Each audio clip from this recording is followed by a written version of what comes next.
Hey, hello, this is me once again, Samuel Ambrose on in. Last time we talked about object. I wanted to show you what object really is. We said that Java is an object-oriented programming language. But what is that object? What is an object? You will understand well when we start talking about object-oriented programming. But for now, think of object as an instance of a class. I know if you are a first learner programmer or you're just learning Java, this may be a big term when I say it's an instance of a class. What do I mean by an instance? Well, think of a class like the parent in a family. We have our parents, all of us, we do have our parents. Just think of a class like we have a class of family. Your parent can be a class of their own family. And in that class or in that family, your parents or our parents give birth to children.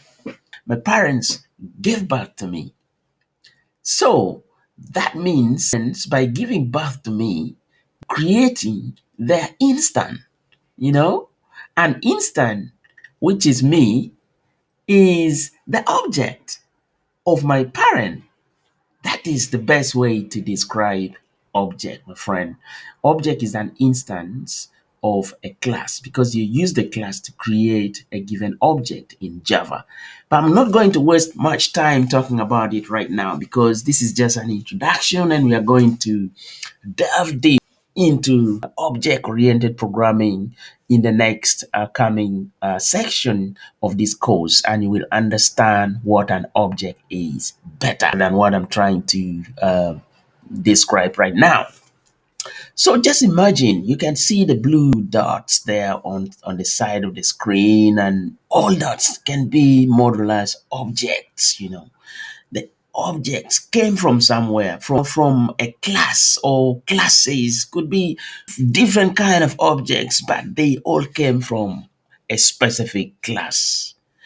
Now, all of them, the blue ones where the arrows are pointing, they're all objects. Now, I told you that objects must possess some kind of features.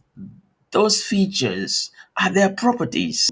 And in Java, the most important feature or properties of the object is its behavior and its state. And the behavior of the object is determined by its function.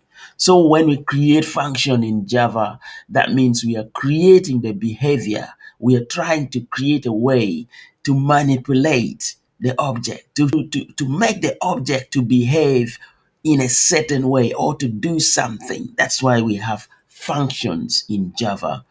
And then those behavior are determined by some kind of values which are stored somewhere in the variables. So the variables store the values of an object. And these values, my friend, determine the state of the object, the current state of the object, the initial state or the running state or the state where the object is being in an interaction with some other object, functioning, running around, or when the function is actually accessing this value of the object to manipulate them. So it is this value of the object that we use to manipulate the object. This is the most important feature which determine the state of the object. So the value determines the state of the object, and the values are kept in the variables, which are then used by the function. My friend, that's all about a brief introduction of object in Java. I'll see you in the next video. I hope this video has been informative and thank you for viewing.